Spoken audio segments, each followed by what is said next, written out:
Señor, te damos gracias porque tú nos oyes en todas nuestras peticiones. Tú eres nuestro Padre. Nuestra más grande petición, Señor, es que tú hagas esa obra que tú tienes para nosotros en nuestra vida, nos uses y lleves a cabo en cada uno de nosotros tus propósitos. Gracias, Señor. Te bendecimos, te alabamos por toda bendición que nos das, por todas las cosas buenas de nuestra vida, también por las pruebas te damos gracias. En tu nombre, Señor Jesús, al Padre, en el poder de tu Espíritu. Amén. Amén. Pues estamos en los Olímpicos, ¿no? Y se habla mucho de los Olímpicos. ¿Quiénes están siguiendo al menos algo de los Olímpicos? ¿Sí? La gran mayoría no. ¿Ah? Los partidos, el de anoche fue terrible. Quedó muy mal Colombia, ¿cierto? Se dejó involucrar en la pelea de Brasil. A ellos les convenía crear problemas, así que... Pero bueno, estamos viendo los Olímpicos y los Olímpicos son un momento que esperan muchas personas, miles de personas lo esperan. Y aquí están las medallas que se dan, la de oro, la de plata, la de bronce. Y el tema de hoy es competir limpiamente. Y es que cuando comenzaron los Juegos, y siempre que comienzan los Juegos, hay un voto que lo lee un atleta y un juez. El atleta representa a todos los atletas que participan. En esta ocasión más de 17,000 atletas participaron. Y un juez, y el atleta dice lo siguiente: en nombre de todos los competidores prometemos que tomaremos parte de estos Juegos Olímpicos respetando y obedeciendo las normas que los gobiernan, y nos comprometemos a competir sin dopaje ni drogas, en el sincero espíritu competitivo para la gloria del deporte y el honor de nuestras delegaciones. Y ese es un voto que hacen siempre que hay juegos, es el voto del deportista. Pero la verdad es que la historia nos dice que desde el comienzo no ha sido así. Desde el comienzo mismo de los juegos, hace 3,000 años, siempre ha habido gente que se quiere pasar por alto todas las normas, y desde la antigüedad se sabe que los atletas usaban como el café, cosas que tuvieran muchísima cafeína, ya se sabía de el café y otras cosas. ¿Qué otra cosa tiene mucha cafeína? El té. Hay otra que se llama el guaraná, ¿cierto? ¿Quién conoce el guaraná? ¿Todo el mundo? Que es de altísimo contenido de cafeína, y estos atletas en la antigüedad se sometían a estos tratamientos con alimentos vegetales que ellos conocían para dar rendimiento. Así ha sido la historia del deporte.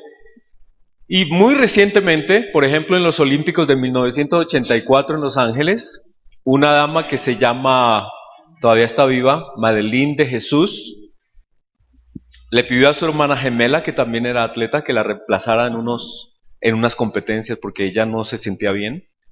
Y la otra hermana entró a competir suplantando a su hermana. Después las pescaron. Y el coach, o sea, el entrenador del equipo, fue tan honesto que retiró a todo el equipo de las competencias. Era el equipo de Puerto Rico en 1984. En 1960, en el ciclismo ha habido mucho dopaje. En 1960, uno de los ciclistas llamado Knut Mark Jensen murió en plena competencia. Y cuando le hicieron todos los análisis, se dieron cuenta que estaba lleno de drogas y de esteroides y todo lo que ellos toman para el buen rendimiento. Y ahí está, ¿no? Después de la caída lo están recogiendo. En las pesas, todos esos músculos que ustedes ven, todos esos hombres tan inmensos, uno no puede decir con plena seguridad, pero muchos. Y en el campo donde más se usan las drogas sintéticas y drogas de rendimiento es en las pesas. Y entonces, cada vez que uno ve uno de esos señores, uno dice, ¿cuánto de eso es verdad? ¿Y cuánto de eso es puro resultado de tantas drogas y químicos que ellos toman en las pesas? Pero en casos personales ya, el caso de, no sé si ustedes se acuerdan de Marion Jones, es una jovencita que en el año 2000 ganó 5 medallas en los Olímpicos de Sydney en Australia, 3 de oro, 2 de bronce, y fue la sensación. Yo me acuerdo de ella en ese tiempo. Eso era como alguien espectacular, alguien extraordinario. Y siempre estuvo negando que hubiera usado alguna clase de drogas, pero en el 2007 finalmente confesó que todo el tiempo había estado usando estas drogas. Le quitaron todas sus medallas, todas se las quitaron, todos sus logros quedaron en cero porque simplemente no pudo sostener más la mentira. Tampoco este hombre, uno de los hombres más admirados en el ciclismo, Lance Armstrong, ganó 7 veces, creo que seguidas, la Vuelta a Francia, que es una de las más difíciles. Ustedes saben que la Vuelta a Francia tiene como 25 etapas, 21 etapas, y cada etapa es de por lo menos 3 horas, ¿cierto? 3, 5, ¡wow! Todos los días corriendo 4 o 5 horas, imagínense a esas velocidades que ellos van. Y bueno, el que no se dopa no llega ni a la mitad de la carrera. Todo el mundo sabe que hay dopaje, pero no los pescan. Este hombre nunca lo pescaron. Sin embargo, ya después de muchos años, confesó que sí, aunque lo había negado, toda su vida lo negó, pero finalmente confesó que ciertamente él había estado usando todas estas drogas y también le quitaron todos sus premios desde 1998, todos los que había ganado desde esa época. Así que lo que uno ve es totalmente lo contrario al voto olímpico. Es como la carrera de las mentiras y de los cuentos y de los engaños. Y este me llamó mucho la atención porque ustedes ven esta muchacha, es esta misma muchacha, pero como vamos a ver, hubo un plan que no se conocía entre los atletas, pero el gobierno de la República Democrática de Alemania, o sea, la Alemania socialista, comunista, implementó un plan que los atletas no sabían que les estaban dando. Ellos creían que les estaban dando vitaminas y realmente el Estado estaba promocionando todas estas sustancias con sus atletas. Y a esta persona, que era una mujer que compitió en los Juegos Olímpicos europeos del 86, ella se volvió él después de tantos esteroides que le dieron. Cambió totalmente su sistema y él se hizo una operación, se volvió hombre. Ahora es hombre, se llama Andrei. Antes era Heidi, ¿sí? Por el resultado de tantas químicos que le dieron, la volvieron un hombre, con pelo y todo, ¿no? Es increíble que este hombre sea esta mujer. Mira lo bonita que era una mujer, pero con tantos químicos la volvieron un hombre. Y este era el plan, se llamaba el Plan Estatal 1425. Plan Estatal 1425 era un plan que este gobierno patrocinó, y de esas personas, de los miles de personas que recibieron ese tratamiento, 200 finalmente comprobaron que habían sufrido dolores, habían sufrido transformaciones negativas en su cuerpo, habían sufrido en su salud, y a ellos les tuvieron que recompensar con miles de dólares. Tuvieron que darles a cada uno de ellos como resultado de un plan intencional de un país que intencionalmente no siguió el voto olímpico. ¿Y por qué lo hacen? ¿Por qué lo harán? Bueno, pues ahora también los rusos, antes de estos Juegos de Río, los rusos tenían más de 400 participantes listos, pero desde el 2015 y antes venía todo este estudio de lo que ellos estaban haciendo. Igual se dieron cuenta que el gobierno ruso tenía un plan de Estado, es decir, patrocinado por el Estado, aunque ellos dicen, no, yo, ellos siempre niegan, ¿no? Es el arte de mentir. Ellos nunca aceptaron que hubieran hecho nada mal, pero se dieron cuenta las organizaciones internacionales que había un plan estatal para patrocinar el dopaje en sus propios atletas. Y una de las que salió positiva en todas estas cosas fue María Sharapova, que no pudo participar en estos juegos. Una muchacha, ¿la han visto jugar? Extraordinaria, ¿no? Yo digo, ¿para qué toman cosas si es que ellos, nomás ya con el cuerpo que tienen y parece como que pudieran hacer las cosas sin necesidad de tomar estas drogas, pero parece que les da un rendimiento tan impresionante estas drogas que ellos se someten a estas drogas. Y esta muchacha estuvo tomando esas drogas y lo reconoció, ella lo reconoció y no la dejaron participar. Así que en Río solamente participaron algo más de 250 atletas de los 400 que querían participar. Ahora, ¿por qué lo hacen? ¿Por qué será? ¿Cuál es la razón? Orgullo, ¿cierto? Un país que quiere mostrar su poder. Hay mucho racismo detrás de esto. La raza, nuestra raza es mejor que las demás razas, o la naturaleza humana, la misma naturaleza humana que quiere sentirse más poderoso, más rápido, mejor que el otro. Hay actitudes que hay detrás. Y cuando venimos a las cosas de Dios, pues Pablo seguramente, ya como lo vimos el domingo pasado que Cristóbal nos estuvo hablando y yo también estuve hablando el anterior a ese domingo, Pablo aquí nos muestra que él conocía este tema de los olímpicos, de los juegos, de las luchas. En ese tiempo también parece que es como muy natural del ser humano estar siempre compitiendo a ver quién es el mejor. Y habían estos juegos ya.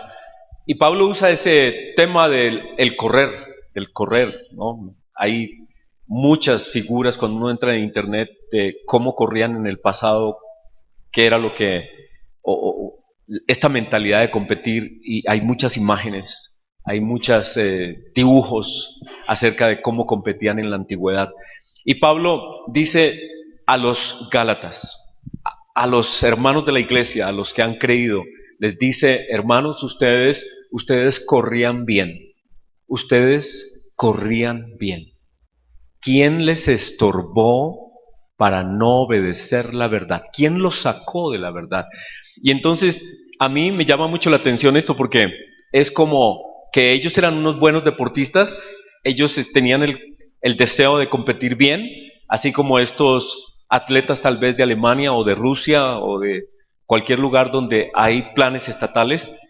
Y alguien comenzó a meterles ideas equivocadas, a decirles, mira, toma esto, toma aquello, y las personas se dejan llevar en esos planes, y la naturaleza humana, ¿no? Que quiere ser mejor, y si le dan alguna de estos esteroides para mejor rendimiento, pues se lo toman y los médicos les dicen tranquilos, eso la sangre lo absorbe, los exámenes no lo van a mostrar, después de cierto tiempo eso se absorbe, no se va a ver, los engañan y los involucran en estos deseos de mentir, de mentir.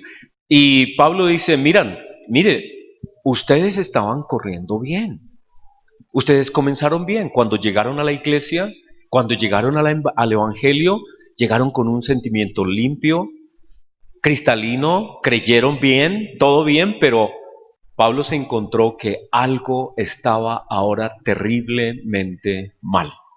Les estaban causando problemas otras personas que habían venido a los Gálatas. ¿Y cuál era exactamente el problema? ¿Cuáles eran los problemas? Pablo dice lo siguiente en Gálatas 1:6. Gálatas 1:6 dice, yo estoy maravillado de que tan pronto os hayáis alejado del que os llamó por la gracia. Ese era el tema. Ellos habían comenzado por gracia, en la gracia de Cristo, para seguir un evangelio diferente. No que haya otros, sino que hay algunos que os perturban y quieren pervertir el evangelio de Cristo. Mas si aún nosotros o un ángel del cielo os anunciare otro evangelio diferente del que os hemos anunciado, sea anatema. Es decir, ¿qué es anatema? maldición, ¿cierto? Es algo terrible. Es que alguien está viniendo y les está metiendo a ustedes ideas que no son. Ese es un falso evangelio, eso no es verdad. Así no pueden correr bien, así están perdiendo su tiempo. Están perdiendo su tiempo. Van a ser descalificados si ustedes no corren bien. Y Pablo estaba preocupado por eso. Dice, como antes les hemos dicho, también les digo, si alguno os predica diferente evangelio del que habéis recibido, sea anatema. Pues, ¿busco ahora el favor de los hombres? ¿Cuál era el problema entonces? El problema era la vanidad, el orgullo, la idea de los hombres, el querer impresionar a la gente. Esto no era un asunto de Dios, era un asunto de hombres, de ideas de hombres, de personas. O trato de agradar a los hombres. Si todavía agradara a los hombres, no sería siervo de Cristo. Así que Pablo dice, este asunto, lo que ustedes están haciendo, como ustedes lo están haciendo, no le agrada a Dios. Le agrada a los hombres, a los que han venido a ustedes a decirles cosas que no son. ¿Tendrá algo que ver con nosotros hoy? Claro que sí, porque hay muchas ideas, hay muchas ideas que rondan en el mundo de las iglesias y nosotros tenemos que saber cómo correr bien. ¿Qué dice Dios? ¿Cómo debemos correr? ¿Qué es lo que Él dice que debemos tener en cuenta a la hora de correr? Así que, ¿cuál era el problema? El problema era que había hermanos que habían venido de distintos lugares de Jerusalén, hermanos que habían creído en Cristo, pero que decían, Cristo sí, pero además de Cristo hay que guardar la ley, toda la ley.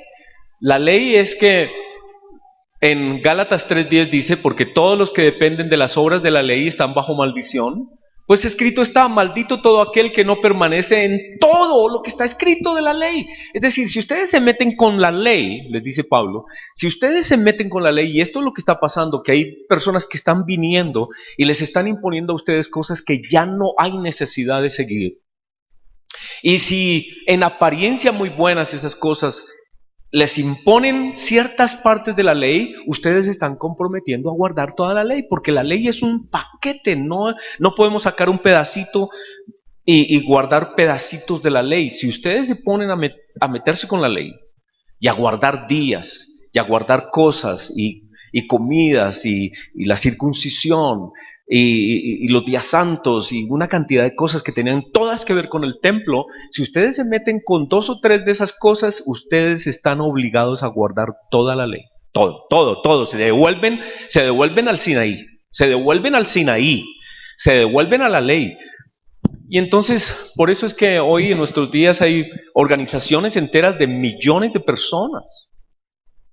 Con todo respeto, por ejemplo, los adventistas, ellos, digamos, guardan el sábado. Si ellos guardan el sábado, tienen que guardar el resto. ¿Qué hacen guardando el sábado y no guardan el resto? Tienen que guardar todo lo demás. Tienen que guardar Pentecostés, trompetas, tabernáculos, todas las fiestas. Tienen que guardar los 3 diezmos del Antiguo Testamento, porque no son solamente uno. Si uno se mete a la ley, si usted quiere meterse con la ley, tiene que guardar los 3 diezmos del Antiguo Testamento. No solamente uno, los 3.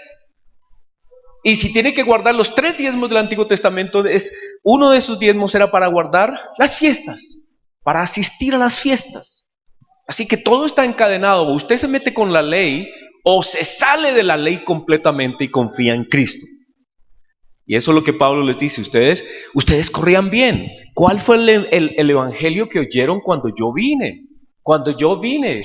Gálatas 3, en el versículo 1 al 5, Pablo les dice, Gálatas insensatos. ¿Sí? Gálatas insensatos. Parece que Pablo les había advertido. ¿Quién los fascinó para no obedecer la verdad? ¿Cuál era la verdad? La gracia. La verdad era la gracia. Y esa transición era difícil, ciertamente compleja. A vosotros ante cuyos ojos Jesucristo fue ya presentado claramente entre vosotros como crucificado. Esto solo quiero saber de vosotros. ¿Recibisteis el Espíritu por las obras de la ley o por el oír con fe? ¿Por qué ustedes recibieron el Espíritu? Tan necios sois, habiendo comenzado por el Espíritu, ahora vais a acabar por la carne. tantas cosas habéis padecido en vano, si es que realmente fue en vano.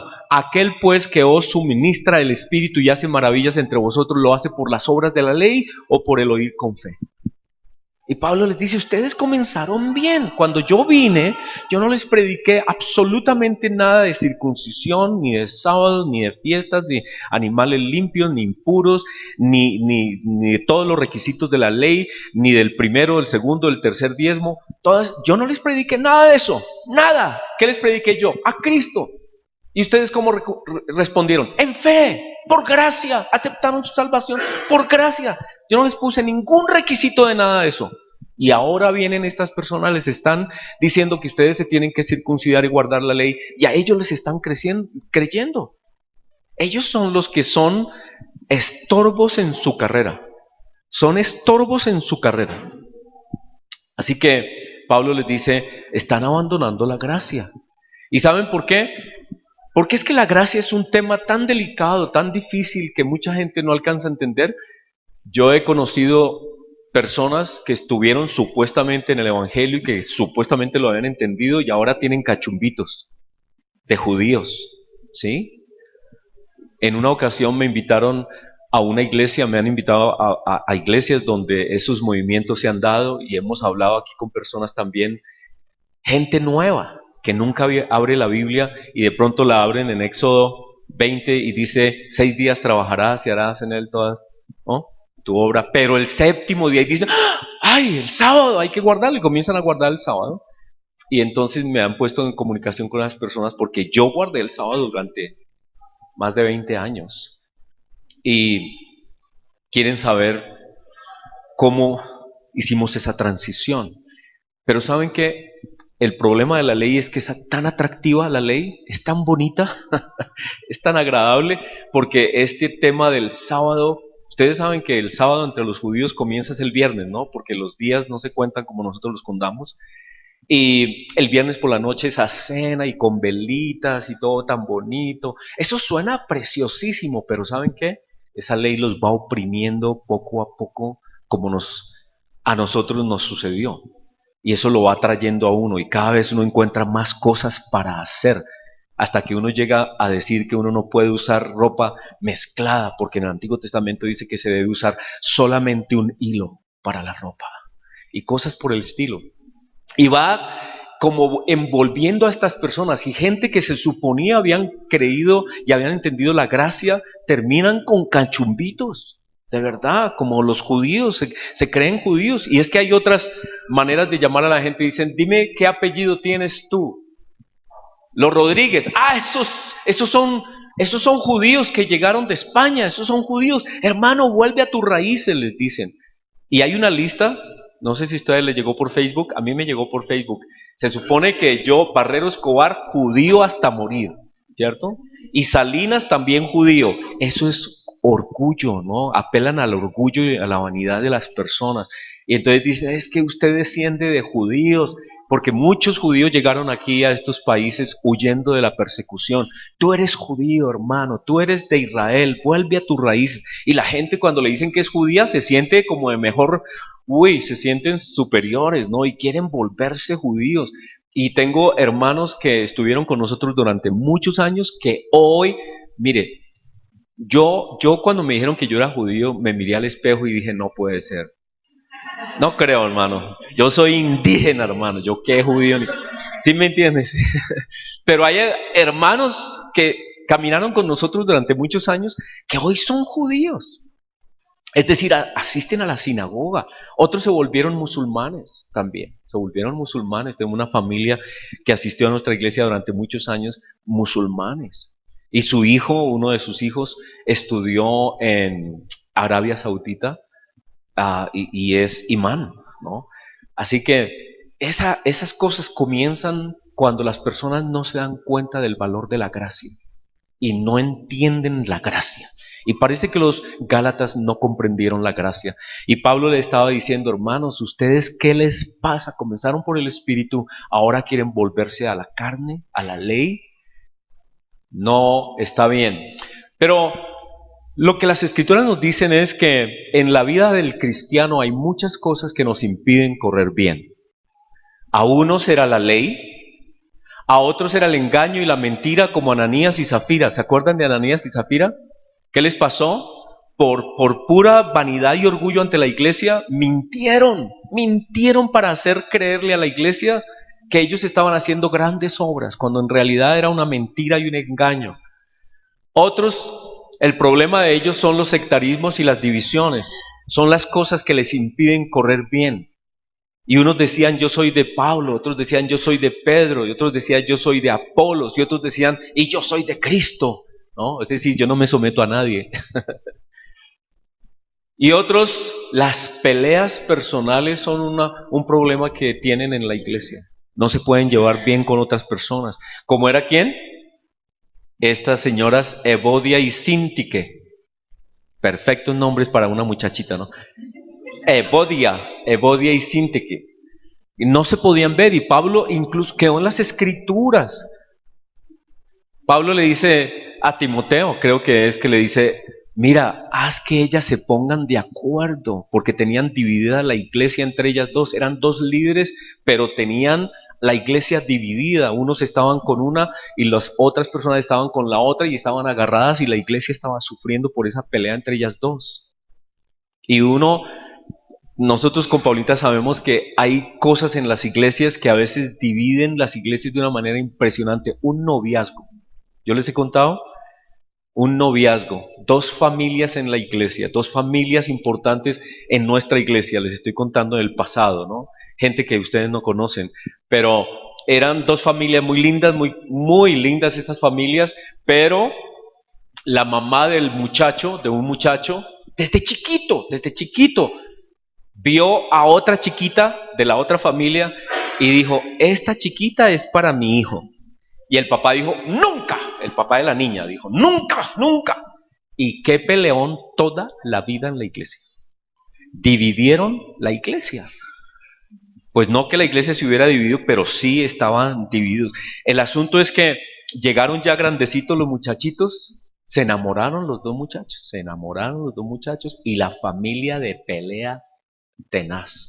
Involucraban a todo el mundo, chismes iban, chismes venían, rumores venían, hasta que una de las familias dijo, ¿saben qué? Nos vamos de la congregación, nos vamos para otra parte. Y se fueron para Barranquilla, para la congregación de Barranquilla, la familia de la niña, evitando al muchacho, se fueron para Barranquilla. Y como al muchacho no le faltan paticas, allá llegó. Y allá siguió la pelea. Finalmente se casaron, pero como al que no quiere caldo le dan 2 tazas, el hermano menor de ese hombre se casó con la hermana menor de la muchacha. Y ahora están así emparentados cuando no querían, luchando 20 años peleando y ahora así es la vida, ¿no? Pero así son las peleas en las iglesias. Yo creo que ustedes conocen, algunos de ustedes conocen a esas familias, pero no voy a decir quiénes son. Así que son peleas que entorpecen el caminar en las iglesias. El poder, el deseo de poder y de influencia, los falsos apóstoles. A otros la falsa espiritualidad, es decir, personas que creen que tienen don de Dios y se las dan de muchísimo, que eran las personas que hablaban en lenguas en ese tiempo y que Pablo tuvo que corregir y decirles, ¿ustedes qué les pasa? ¿No? Se sentían superiores, los que tenían dones extraordinarios se sentían superiores a los demás y eso estaba causando problemas. A otros la vanidad de su conocimiento, se las daban de que sabían demasiado y Pablo dijo, yo no quiero conocer nada más sino a Cristo Jesús y a Cristo crucificado. Porque habían unos que hablaban mucho y se las daban de que sabían demasiado. A otros las francas herejías, como eran Himeneo y Alejandro y Fileto, que dice la palabra en 2 de Timoteo 2:17, que ellos cuando hablaban era como gangrena. ¿Cómo sería el asunto? Eso dice Pablo, ¿no? Si quieren lo pueden leer ahí en 2 de Timoteo 2:17, que cuando ellos hablaban causaban tanta división y destruían tanto la verdad que era como gangrena sus palabras. Imagínense cómo sería encontrarse uno con estos señores. ¿Qué hablarían? Pero estaban dentro de la iglesia. destruían la verdad y eran como gangrena sus palabras. O simplemente otros negaban la divinidad de Cristo. Decían que Cristo no había venido en carne. Y Juan tuvo que escribir: todo aquel que niega que Cristo ha venido en carne es que no es de Dios. Dice 1 Juan 4:3. Y todo espíritu que no confiesa que Jesucristo ha venido en carne no es de Dios. Y este es el espíritu del anticristo, el cual vosotros habéis oído que viene y que ahora ya está en el mundo. Y ese fue uno de los problemas que tuvo la iglesia durante siglos. Algunos decían que Cristo no era Dios. Y eso llegó a convertirse después en una corriente que se llamaba el arrianismo. Unas personas que decían que Cristo era la primera de las creaciones de Dios, no que Él era Dios, sino que Él era la criatura más importante de Dios. Pero al hacerlo criatura, dejaba de ser Dios. Y no creían en que Cristo fuera Dios. El gran problema de eso era que ¿qué hacía la iglesia adorando a una criatura? Si se adora a una criatura, ¿eso es qué? Idolatría.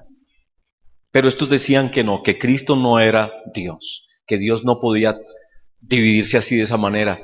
Así que habían muchos problemas en la iglesia y todas estas cosas impedían que los hermanos corrieran bien. Ahora la pregunta entonces es: ¿cómo correr bien? ¿Cómo correr limpiamente? Y eso es lo que Pablo le dice a la iglesia en Colosenses, en Colosas. Y por eso Paulinita estaba leyendo esos versículos y vamos a hacer énfasis solamente en 2 o 3 versículos nomás. Pero aquí hay una guía. La guía es que Pablo, cuando llegó a oír de los colosenses por Epafras, que era el pastor de esa congregación, se enteró de los problemas que había en Colosas. Y Pablo en su carta a los colosenses comienza hablando las cosas buenas.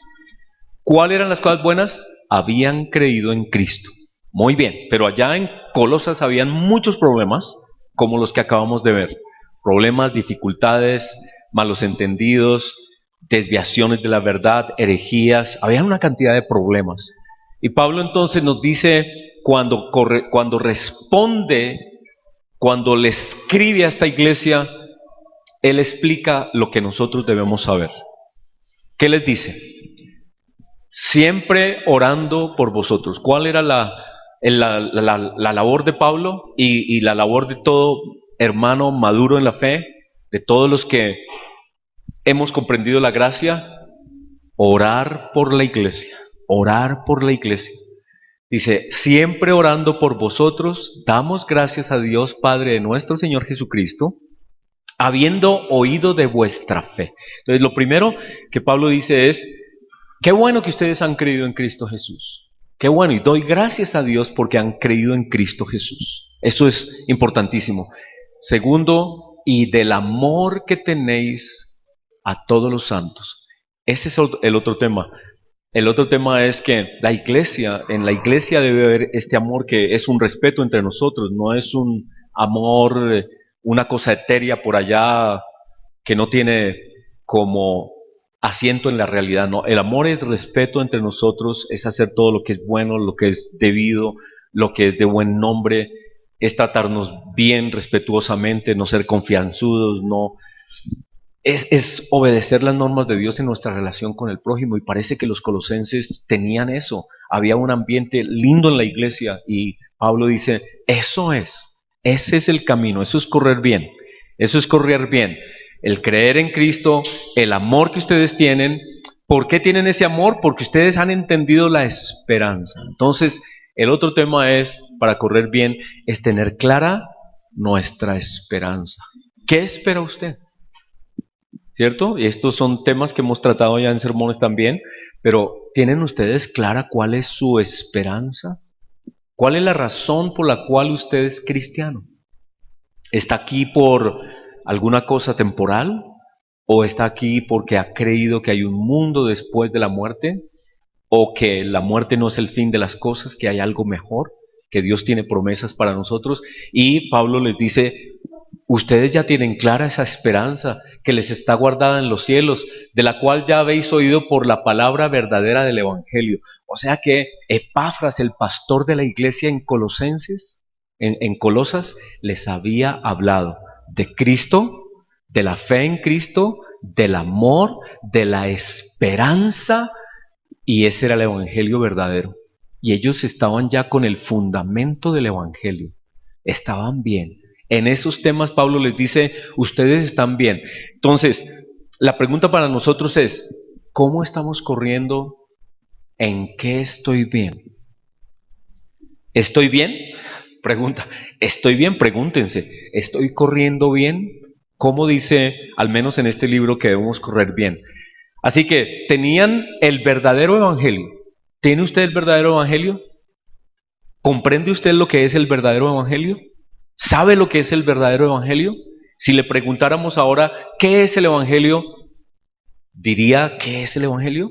¿Tiene una definición? ¿La tiene de pronto escrita? ¿Qué es el verdadero evangelio? ¿Cuál es el evangelio? Así que usted debe tener claridad de cuál es el evangelio. Evangelio que ha llegado hasta vosotros, así como a todo el mundo, y es un evangelio que lleva fruto y crece también en vosotros desde el día en que oíste y conocisteis la gracia de Dios en verdad. Así que ese evangelio tiene que ver con la gracia, con la gracia. Versículo 9 dice, y pedir que seáis llenos del conocimiento. Entonces, Pablo dice, bueno, ya tienen el fundamento, ya tienen el fundamento. ¿Han creído por fe en Cristo? ¿Hay amor entre ustedes? ¿Hay una esperanza clara? ¿Hay fruto? Pero ahora les pido, y mi oración por ustedes es la siguiente, y es la oración por cada uno de nosotros. Dice, que seáis llenos del conocimiento de su voluntad en toda sabiduría e inteligencia espiritual. Ese es nuestro correr. Hemos creído en Cristo y ahora tenemos que cada día estar alimentándonos de ese conocimiento de Dios, de su voluntad en toda sabiduría e inteligencia espiritual. ¿Para qué? Para que conociendo quién es ese Dios, andemos como a Él le agrada. Para que andéis como es digno del Señor, agradándole en todo, llevando fruto en toda buena obra y creciendo en el conocimiento de Dios. Es decir, lo que nos está diciendo acá es que cuando usted conoce a Dios, su vida refleja su conocimiento de Dios. Si usted tiene una idea equivocada de Dios, su vida va a reflejar una idea equivocada de Dios. Y si usted cree que Dios le agrada que usted suba a Monserrate cada 8 días y usted se pone a subir a Monserrate cada 8 días, pues su vida, su práctica está equivocada porque tiene una idea equivocada de Dios. Así que lo que Pablo está diciendo es, yo quiero que ustedes en su carrera diaria como cristianos conozcan quién es Dios, cuál es su voluntad, para que tengan fruto en la voluntad de Él, en lo que Él quiere de verdad, no en lo que quieren los hombres, no en lo que quiere la ley, no en lo que quieren otras personas, en lo que Dios quiere. ¿Qué es lo que Dios quiere? Y nos hace mucho énfasis que todo eso tiene que ver con su gracia, con su gracia. Eso es correr bien. Y que tengamos fruto en nuestra vida en toda buena obra, en toda buena obra. Así que el tema de las obras no nos dan salvación, pero conocer a Dios nos da una vida que agrada a Dios, una vida de obras que agradan a Dios. Fortalecidos con todo poder conforme a la potencia de su gloria, para toda paciencia y longanimidad, es decir, para que vivamos con esperanza, soportando toda dificultad en paciencia, esperando con convicción las promesas de Dios. Eso es correr bien, con gozo. Así que Pablo dice, mire, la vida del cristiano no es una cantidad de cosas, de aflicciones y de golpes y de maltratos al cuerpo y llena de, porque eso era lo que proponían algunos en los colosenses. Habían algunas sectas que proponían que uno se tiene que tratar mal al cuerpo, ¿sí? Que uno se tiene que afligir, que uno tenía que ayunar muchas veces y que uno tenía que latigarse y apartarse y vivir por allá alejado de todo. Y Pablo dice, no, no, esa no es la vida que Dios quiere para nosotros. Dice, vivir en gozo, en un gozo sano, en un gozo que es el resultado de esas convicciones de conocer a Dios, de tener una esperanza, llenos de alegría. Dice, dando gracias al Padre que nos hizo aptos para participar de la herencia de los santos en luz. Así que es una vida gozosa. No es una vida llena de normas y de no hagas, no toques, no mires, cuidado con eso, cuidado que hay un miedo tenaz. No, esa no es la vida cristiana. Pablo dice, no, eso no es así. Y tienen que leer Colosenses para darse cuenta que habían personas que estaban imponiendo eso a la iglesia. No hagas, no toques, no mires, no guarda la ley, circuncídate, haz esto, haz aquello. Y todo el mundo comenzaron como en una angustia de correr a hacer cosas, a hacer y hacer y hacer. Y Pablo dice, no, esa no es la vida cristiana. La vida cristiana es ese amor que hay entre ustedes, ese gozo que debe haber en la esperanza que tenemos en Dios, alimentados con la esperanza que Él nos ha dado. Dice, con gozo, el cual nos ha librado de la potestad de las tinieblas y nos ha trasladado al reino de su amado Hijo. Y cuando dice aquí eso, es que ya Pablo les dice, ustedes ya no tienen que tener miedo de ese mundo de tinieblas, ya sálganse de ese mundo de tinieblas. Cristo ha vencido y nos ha trasladado del mundo de tinieblas al mundo de la luz. Ya no estén sometidos al miedo de las tinieblas, al miedo de ese mundo espiritual, al miedo, todo es miedo, al mundo espiritual. Dios los ha sacado de allá, Dios los ha librado del mundo de las tinieblas. Vivan en el mundo de la luz. Cristo los ha pasado del mundo de las tinieblas al mundo de la luz. Pero todavía tal vez habían personas en ese tiempo era muy supersticioso. Si hoy somos supersticiosos siglo XXI, imagínense hace 2000 años, ¿cómo sería eso, no? El miedo a todo, a lo espiritual, a que se movió, a que cuidado, que Satanás por todas partes. Y Pablo le dice, no, tranquilos, Dios ya los libró del mundo de las tinieblas, Dios los sacó de ese mundo, ahora vivan en luz, vivan tranquilos, en luz, en la luz de Cristo, en quien tenemos redención por su sangre, tenemos redención, ya tenemos perdón, hemos sido perdonados, tranquilos. Eso es correr bien. Y Pablo en este ejemplo nos deja como una idea de lo que es correr bien en Colosenses. Eso es correr bien, en la gracia. Qué libertad tan hermosa la que tenemos. Y Pablo también en Gálatas dice a la gente, ustedes han sido libertados de todas esas locuras, de todas esas normas, de todas esas obligaciones. Corran como libres, solo que no usen su libertad para hacer lo malo. Y ahí tenemos que saber qué es bueno, qué es malo, conocer a ese Dios que define qué es lo bueno y qué es lo malo. Y en 2 de Timoteo 1:3 dice, doy gracias a Dios al cual sirvo desde mis mayores con limpia conciencia. Y Pablo usa en varias ocasiones esto de la limpia conciencia para referirse a la manera como el cristiano debe vivir.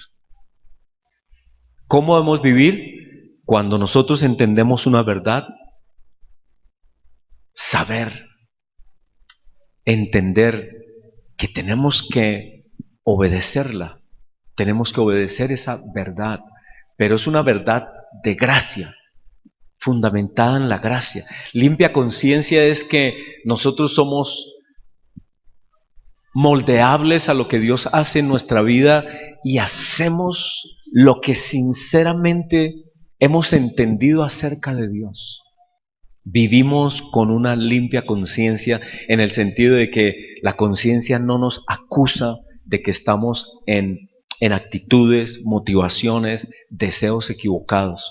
No venimos a la iglesia por cosas equivocadas. Venimos en un momento de celebración de nuestra salvación, de encontrarnos con nuestros hermanos, de motivarnos, de ayudarnos mutuamente, celebrar la salvación que Dios nos ha dado. Limpia conciencia es que en la vida personal nuestra, en lo privado de nuestra vida, sabemos que estamos haciendo lo que es apropiado.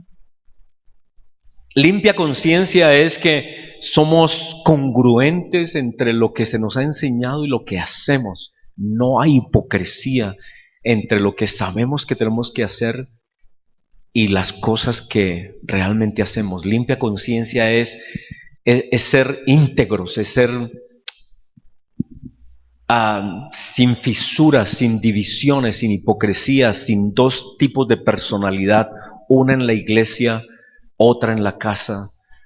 No, es congruencia de vivir, congruencia en el vivir. Y eso es lo que Pablo dice, yo he sido congruente toda mi vida. No estoy aquí por ninguna otra cosa más, sino por Cristo, decía Pablo. Yo a ninguno de ustedes les he quitado nada, ni les he robado, ni estoy aquí para quitarles absolutamente nada. Yo he trabajado, yo me he esforzado. ¿Se acuerdan de Pablo cómo habla, por ejemplo, a los líderes de la iglesia en Hechos 20? Así que Pablo era un hombre íntegro. Y eso es lo que él dice que debemos ser. Correr bien significa que usted sea íntegro en lo que piensa, en lo que hace. Y a medida que Dios se va revelando a su vida, usted camina en esa revelación de Dios. Es una persona íntegra. Así que en estos temas de los olímpicos y de los juegos, que todavía faltan ¿cuánto tiempo? ¿Terminan cuánto? El 21, ¿no? Todavía vamos a ver muchos juegos y vamos a ver cosas como las de anoche, ¿no? Las peleas, las rabias, no, todas estas cosas. Ojalá que nos acordemos que nosotros también estamos en una carrera y que nosotros debemos cuidarnos de personas que son tropiezo, de doctrinas que son tropiezo, de prácticas que son tropiezo, librarnos, quitarnos de esas cosas que nos impiden correr bien y pedirle a nuestro Padre que nos ayude a correr bien. Señor, te damos gracias por estas cosas que tú dejaste escritas allí. Yo te pido por mis hermanos y por mí en este caminar cristiano, Señor. En esta semana te damos gracias porque le diste una victoria muy linda a la iglesia con respecto a todo lo que estaba pasando de los cuadernillos que salieron del Ministerio de Educación que se querían imponer en los colegios y que afortunadamente hubo personas que se dieron cuenta de lo que se pretendía y de lo que se está haciendo, que no es una cosa solamente de este gobierno, sino que es una cuestión internacional, son planes internacionales que tienen organizaciones internacionales de, como dijo Fernando Londoño, realmente es como corromper nuestros niños desde chiquitos, quitarles todo fundamento de lo que son y hacerlos creer que no son lo que son, quitarles su identidad sexual y simplemente pervertir toda una generación. Y la iglesia se dio cuenta de esto y salió de una manera limpia, de una manera bonita, de una manera sin consignas agresivas, sin rabia, sin odios. Salieron simplemente a decir no estamos de acuerdo y su voz fue oída. Y te damos gracias por todos los que estuvieron orando en sus colegios, como Sonia, que estuvo muy preocupada con este tema porque ella tenía como rectora que implementar esto en su colegio. Muchos colegios cristianos estuvieron orando y tú respondiste y le mostraste a este gobierno que todavía, como ellos dicen, no estamos listos. Ellos despectivamente dicen que Colombia no está lista para lo moderno, pero lo moderno sabemos que es tan antiguo como Sodoma y Gomorra. Así que te damos gracias, Señor, por tu iglesia y ayúdanos a correr bien, a mantenernos con valentía hasta el final, haciendo lo que es agradable delante de ti. Líbranos de herejías, líbranos, Señor, de falsas doctrinas, de equivocaciones, de vanidades, de orgullos, de peleas, de divisiones entre nosotros, Señor. Mantén tu iglesia es la esperanza de este mundo, Señor. Bendice todas las iglesias, bendice los pastores. Tu evangelio, Señor, se propague. Sabemos que los musulmanes están airados, ellos quieren que el mundo entero sea musulmán. Ayúdanos, Señor, con tu amor y con tu cariño a mostrarles el evangelio, que muchos de ellos se conviertan a ti y crean en ti. Te lo pedimos a ti, Señor. Ojalá Occidente, todo Occidente y el mundo cristiano de Occidente tenga buen fruto. Que eso es también lo que Pablo decía, que tengamos buen fruto, para que vean nuestras buenas obras, resultados del amor que tenemos por ti y por los demás, y que muchos vean que el camino tuyo es el mejor. Te lo pedimos a ti, Señor, damos gracias por este día. La bendición tuya esté sobre nosotros, la bendición del Padre, del Hijo y del Espíritu Santo sea sobre nosotros. Amén.